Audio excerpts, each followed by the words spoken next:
Cho gà chắc về rửa lại hỏng hết rồi.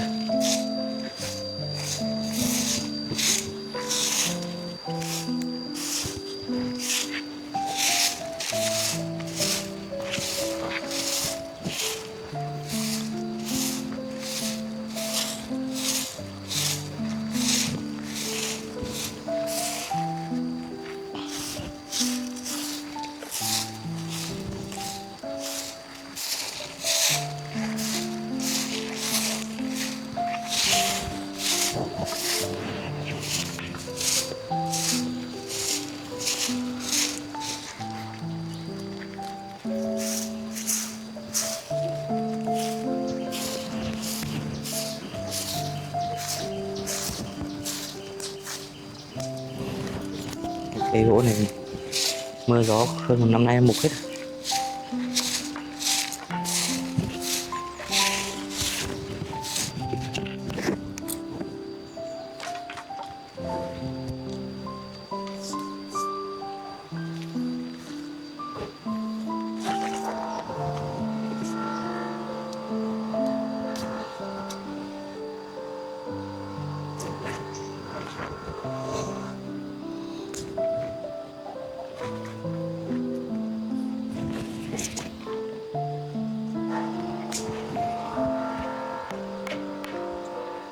Hết rồi.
Để đây khi nào khô rồi nhóm lửa.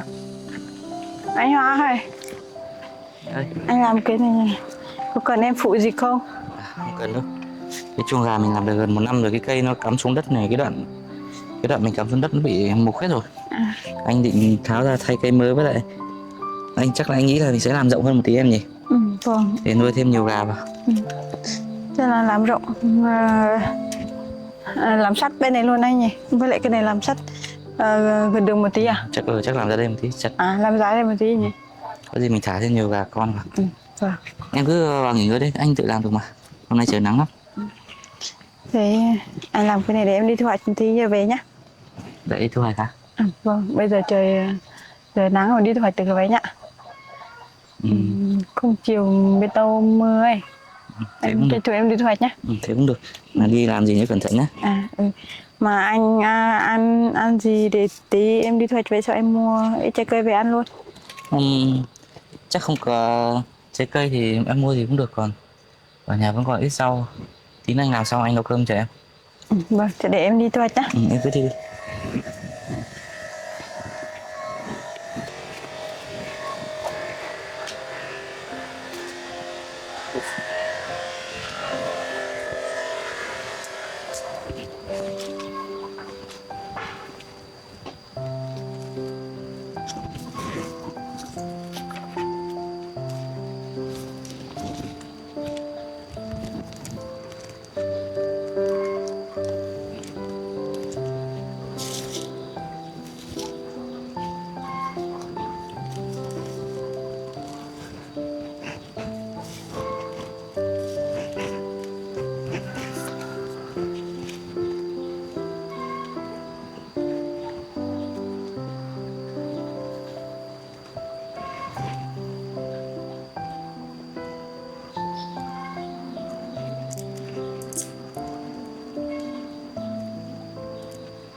Anh có qua uống nước anh ơi.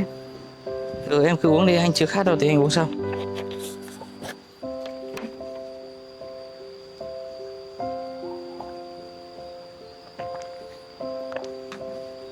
Nước suối bên này hơi to nhỉ. Để qua mưa.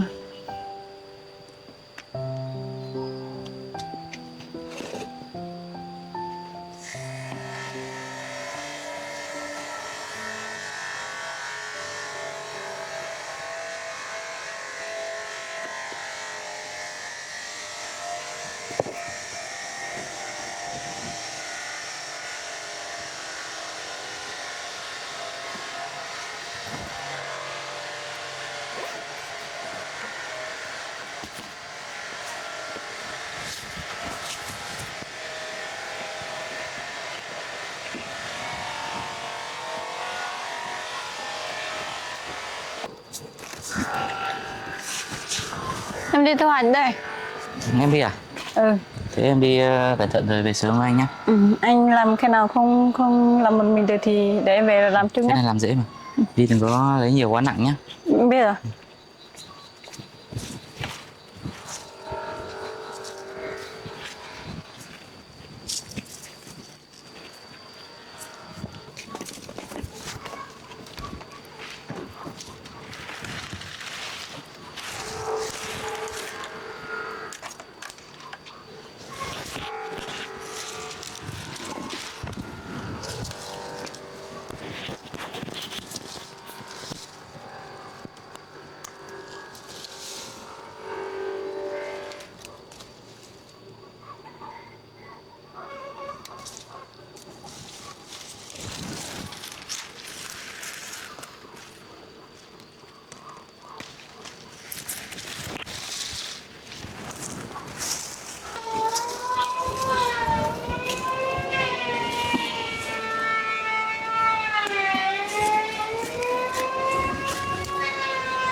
Có lẽ mình sẽ phát cái này một chút để mở rộng cái chuồng gà ra đây.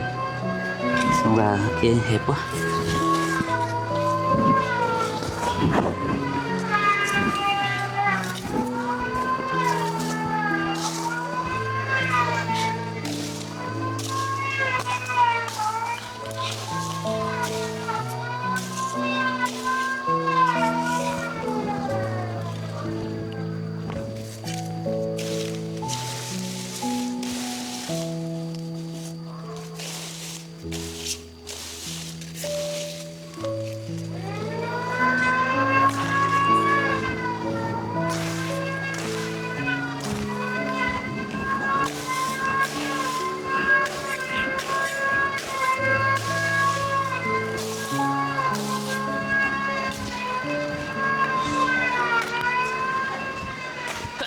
Ôi, mở rộng ra tới đây rồi.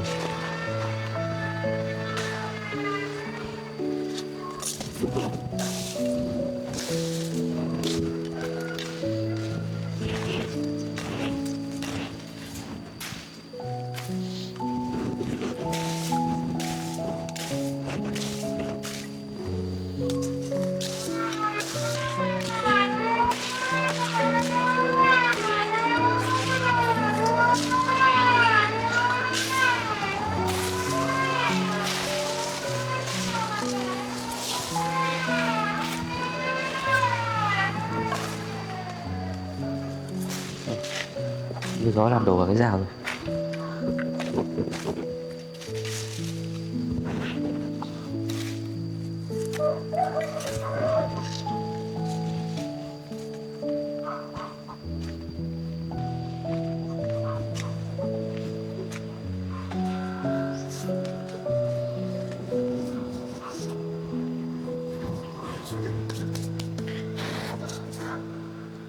Hôm nay nắng, hôm qua thì mưa to, thời tiết đúng là thất thường.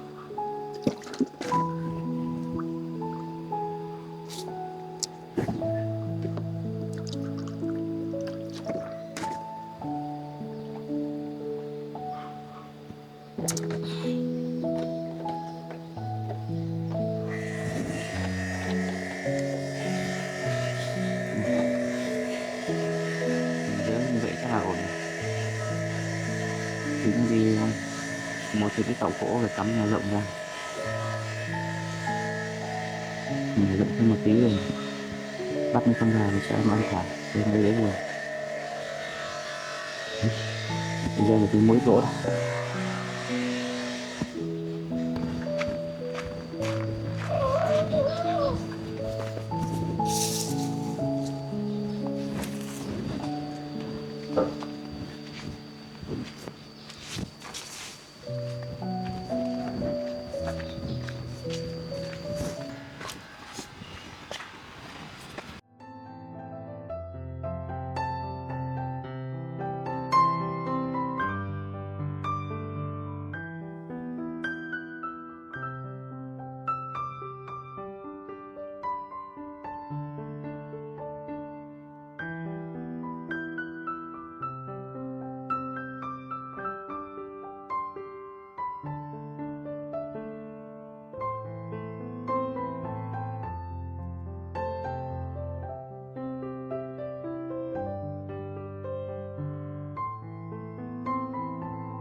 Ui da.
như này chắc là ổn rồi.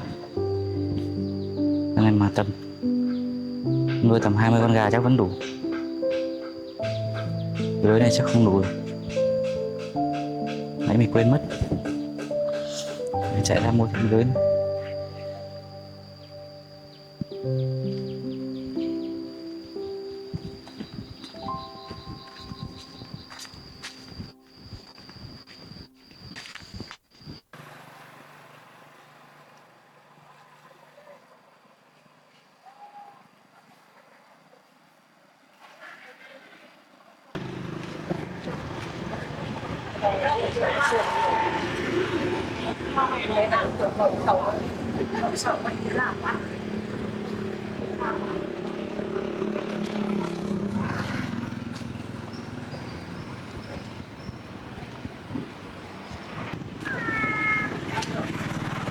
Ôi, cho cháu vào xem lưới nhựa tí nhé. Vâng.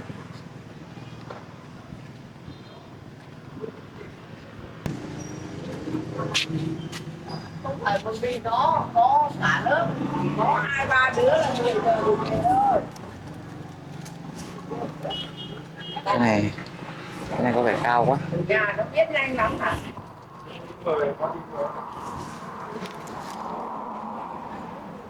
Lưỡi này lỗ to quá, sợ gà con nó chui ra.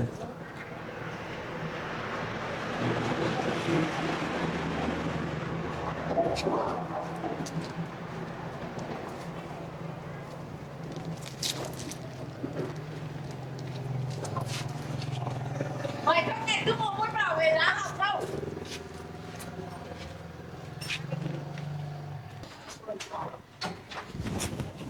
À đây có cuộn này vừa này.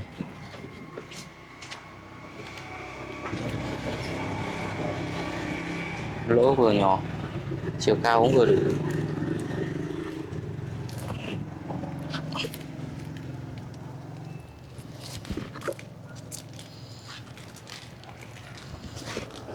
Mang ra to cắt.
Ê à.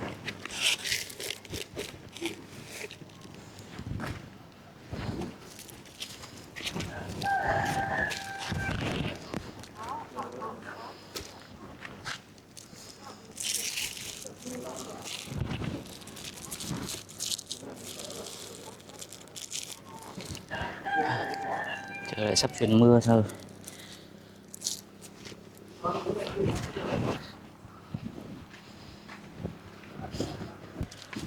Cô cho cháu lấy bằng này, cô tính tiền cho cháu. Ừ. Đây. 100.000 rồi. Cháu. Đây cháu gửi.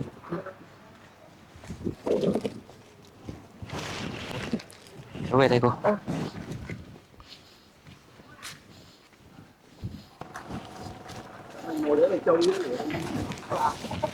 Trời ơi.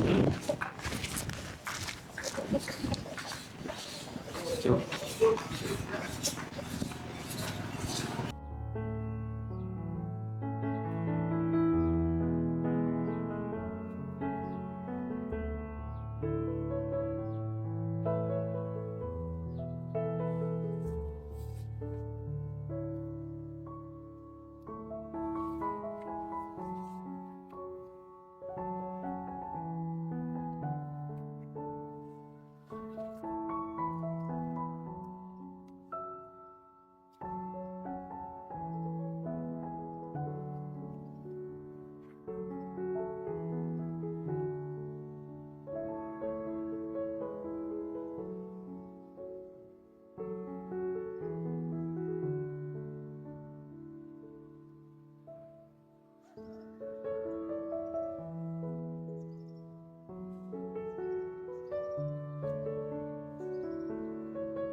Trời nay còn nắng nắng chang chang bây giờ. Mây đen kéo đến rồi. Sắp mưa nữa rồi. Không biết là em đang có về kịp không nữa, sợ đi trời mưa.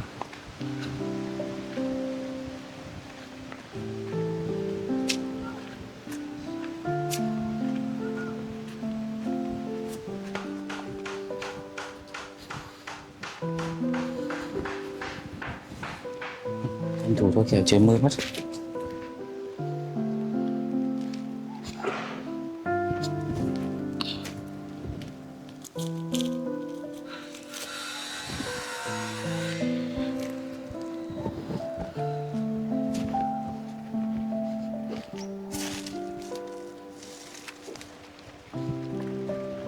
Trời ơi, trời mưa rồi không biết em ăn được kịp không?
Trời mưa.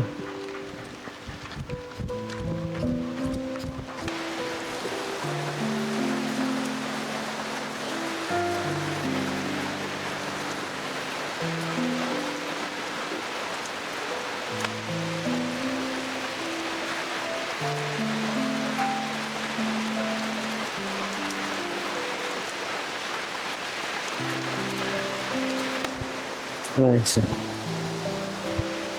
lúc nào hết xong thì trời đổ mưa to quá.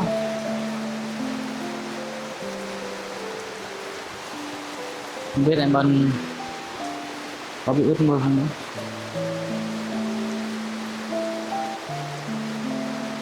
Mấy đi là cái thằng kia mà không biết ở bên đây có mưa không.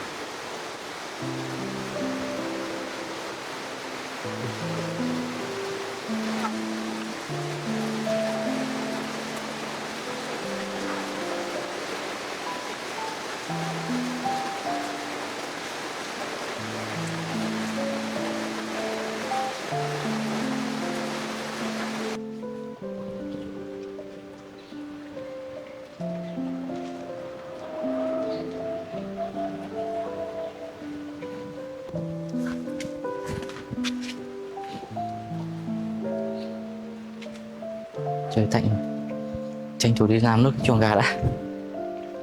Giờ vẫn chưa thấy em Bân về, chắc là chỗ em ấy không mưa đâu.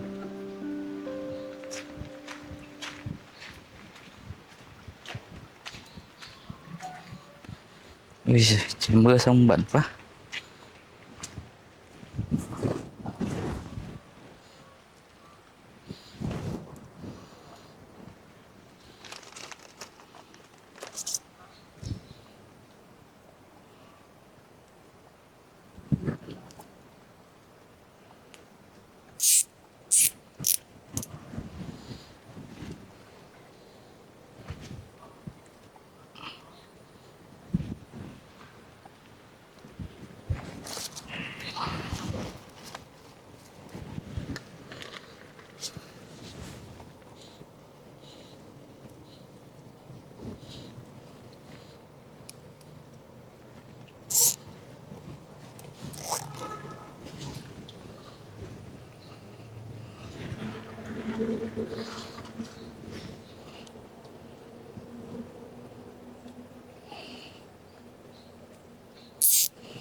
Ây da, đũa này.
Rồi, rộng hơn ghế cũ một tí cũng được.